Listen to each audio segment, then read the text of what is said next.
Polite inquiries. Jarrod, Kimber, Firdose, Moonda.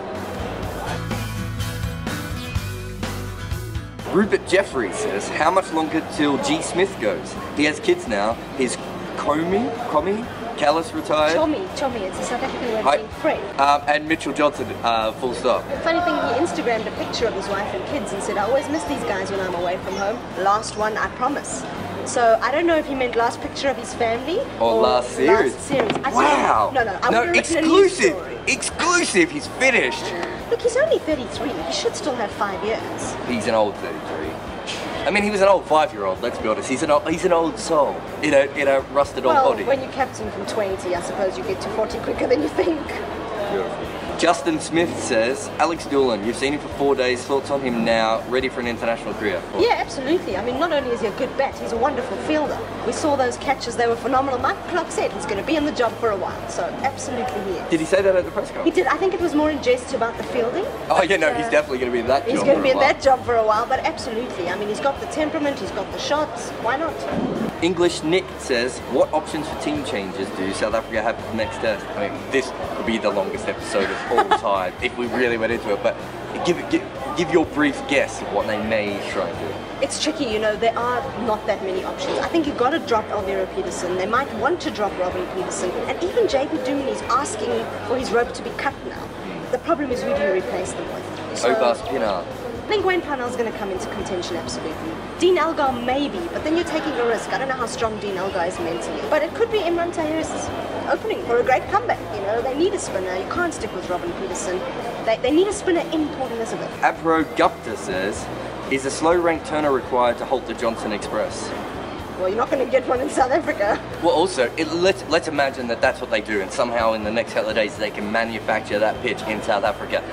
The best spinner in either side is by far Nathan Lyon. It doesn't make any sense. And there's also the fact that Mitchell Johnson did really well in India, IPL, and then playing one day. So, I mean, I don't know if there is a pitch that can defeat him. I'd like to see it. I'd like to see that pitch and shake its hand. But at this stage, I think they're not going to have a rank turner in South Africa anyway. No, exactly. The Popping Crease says, on a scale of 1 to giant man eating zombie spider, how terrifying was Mitchell Johnson today? He was scary, but I think South Africa's batting collapse was equally scary. Just the fact that they couldn't match up to him at all was scary as well for me. I didn't think he was that brilliant today. Yeah. He had little moments of brilliance, but I thought realistically he was just okay. Kavesha Guha says, is Simon Harmer any better than Peterson or Tahir? He chose the ball. So he's different than Peterson. Already he's got something in his favour. I don't know how good he is as a batsman. I think at first class level he's been okay, and he's a really good outfielder as well. So I mean there are a couple of plus points there, but I don't know that he's ready, and that's the question. Is he ready? I don't think so. Shivek Soman says, so who do you reckon is the #1 side in tests now? And I'm not talking about the rankings. Well, it's still a little bit early to say. Yeah, I mean, realistically, Australia looks 5 times better than South Africa based on one test, but we don't know that South Africa won't come back. Just because England didn't come back doesn't mean the same thing will happen. Absolutely. Obviously, Australia's the best team. In this test match. Okay. S. Jerry Edwards says, is the test descending into Mitch versus the rest potentially a worry for Australia? Tony Wilson said, who could Australia possibly bring in if Johnson became injured? I mean, the actual answer to that is no one in the world ever, maybe in history. No one, even Dennis Lilly, in his prime, didn't take as many wickets as quickly as Mitchell Johnson has. But at the moment, he's not lost form, and he's not got injured, and so he can just keep going. I think Ryan Harris is still one of the best bowlers on earth, and Peter Siddle is a really good third bowler. They've also got James Pattinson, who wasn't that long ago. James Pattinson was the leader of this attack. Absolutely. So, yeah, it's a worry, but it's not a worry that anyone has to worry about now. Sebash from the Cricket Couch. Hey, Sebash! You get no hay from me, Sebash. England. What did he do to you? Absolutely nothing, I just thought I'd be rude to him. England completely unravelled after the Gabba beatdown. No chance of that with South Africa, right? Right? I want to say yes, and I think I actually believe yes. I think they're pretty strong now compared to what they were sort of after the 2011 World Cup when they were just a broken side. I think mentally they've got it, but I'm ready for them to prove me wrong.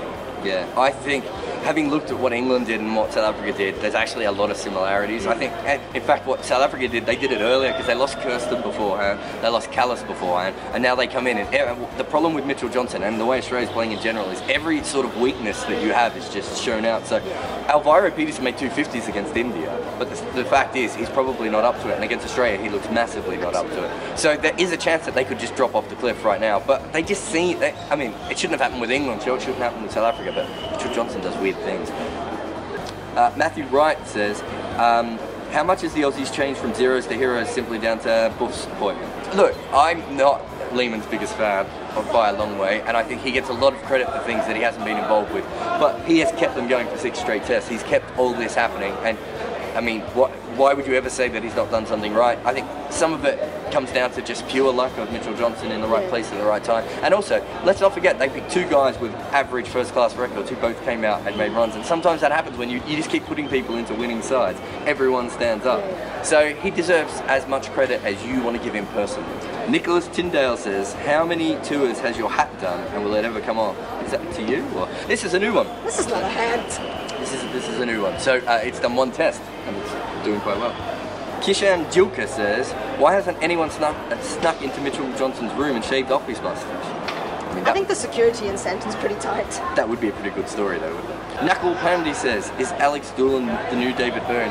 They're both from Launceston and they've both got very similar body shapes. I don't have anything to add to that. Kumail Ali says, are you eligible for a job at Cricinfo if your tweet appears on polite inquiries more than once? Yes, email Sam Babal immediately.